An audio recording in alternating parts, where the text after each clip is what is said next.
the perfect package deal, faith and good works. In this episode, we will learn that faith and good works go together. They can't be separated. Our key text is found in James 2:26. It says, "For as the body without the spirit is dead, so faith without works is dead also." So now, what is faith? Faith is the uncompromising trust in Jesus that translates into obedience and loyalty to Jesus. And obedience as a fruit of salvation and not as the root of salvation. And another thing, faith must be active. It's not something you only believe in your head, but it must be also translated into action. Now, faith is the motivating force of good works, and good works is the result of genuine faith. Now, let's go to the book of Ephesians, chapter 2, verses 8 and 9. It says, by the way, usa ni sa favorite na text adto mga tao nga nagatuo nga ang pagtuo ra gyud ang gikinahanglan ug ang mga maayong buhat or good works dili na importante. Now let's go to verses 8 and 9. It says, "For by grace you have been saved through faith." I will repeat, "For by grace you have been saved through faith, and that not of yourselves. It is the gift of God, not of works, lest anyone should boast." Yes, it's true.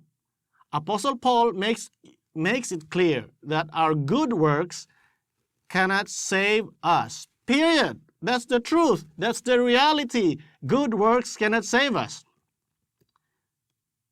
Only by grace, through faith, that we are saved. But what happens next? After we are saved by grace through faith. Ephesians chapter 2, verse 10 has the answer.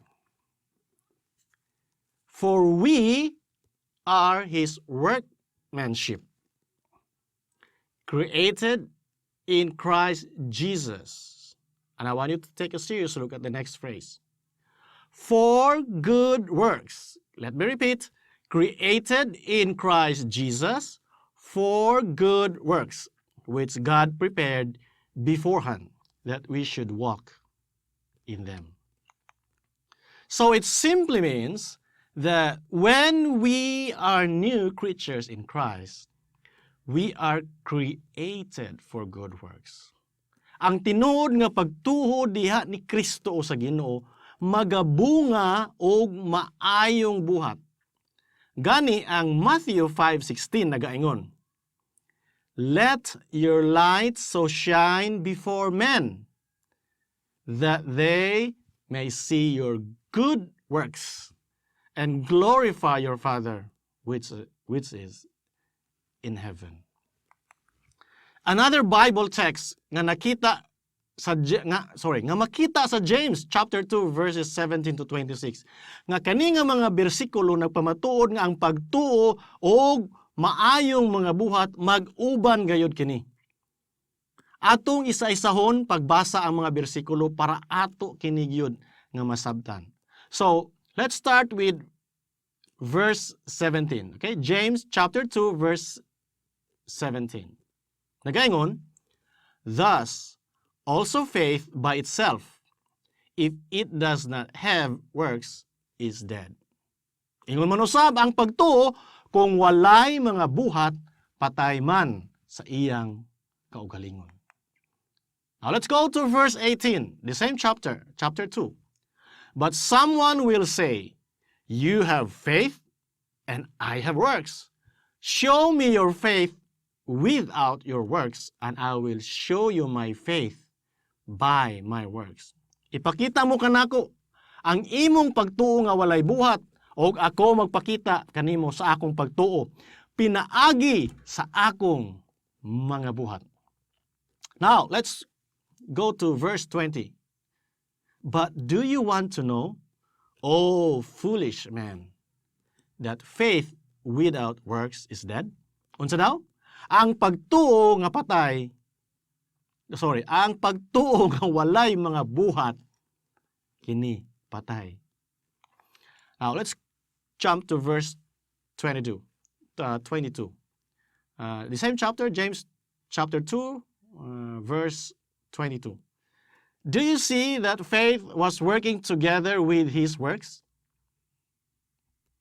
Now, the word his refers to Abraham, because the previous verse, James was talking about Abraham. He was giving Abraham as an example. And by works, faith was made perfect. Ang pagtuo naghimo kuyog sa iyang mga buhat, o ang pagtuo gihingpit pinaagi sa mga buhat. Now, let's go to verse 26. For as the body without a spirit is dead, so faith without works is dead also. Patay ang lawas ka bulag sa espiritu. Mauman usab ang pagtuo nga bulag sa mga buhat, patay man. I hope it's very clear. Nga kaning duha, pagtuo o buhat o maayong mga buhat, magauban gini sila. Kaya ang mga maayong buhat, resulta kana sa atong pagtuo diha ni Ginoong Hesukristo. Gani si Apostle James, gihimo niya si Abraham nga example sa verse 21, inusab si Rahab sa verse 23. Kaning duha ka mga examples, nagpamatuod nga ang ilang pagtuo inubanan sa mga buhat, ang ilang pagtuo nagbunga og mga maayong buhat. Dili pa ba igo ni ang giingon ni Apostle Paul ug James? Kung ato lang sa ligan unsay giingon sa balaang kasulatan, dili gayud ta malibog ni malingla sa mga bakak ni Satanas. Kay ngano daghan ang nagaingon, wala na di na maimportante ang mga maayong buhat. Kaya ang atong mga maayong buhat di makaluwas, ang ato lang ang pagtuo ni Kristo. Yes, it's true. Pero kung ikaw nagatuo ni Kristo, ang mga bunga sa imong kinabuhi mao ang mga maayong buhat. Kay ngano atong mabatnan ang bunga sa espiritu. Ato kini hinumduman nga parang makabaton kita o kompleto nga kaluwasan diha ni Kristo. Gikinahanglan nato ang faith that works. Sa ako nagikaingon that faith must be active and must be translated into action. Now let me share you another Bible text found in Titus chapter 2, verses 7 and 8. Now let's start verse 7. That having been justified by His grace, we should become heirs according to the hope of eternal life. Now, yes, in this verse, by God's grace are we only saved. It's very clear, not by our works. Now, padayon ta sa pagbasa sa verse 8. This is a faithful saying. And these things I want you to affirm constantly, that those who believe in God, it means those who have faith in God, should be careful to maintain good works. These things are good and profitable to man. Akong balikon, ang matuod nga pagtuo diha sa Ginoo magapamunga og maayong buhat. Og ato pod gyud ning hinumduman nga ang atong maayong buhat dili makaluwas nato. Only by grace through faith we are saved. But true faith in God produces good works. Faith without works is dead. Mao'y akong buhing pag-ampo in this very short episode.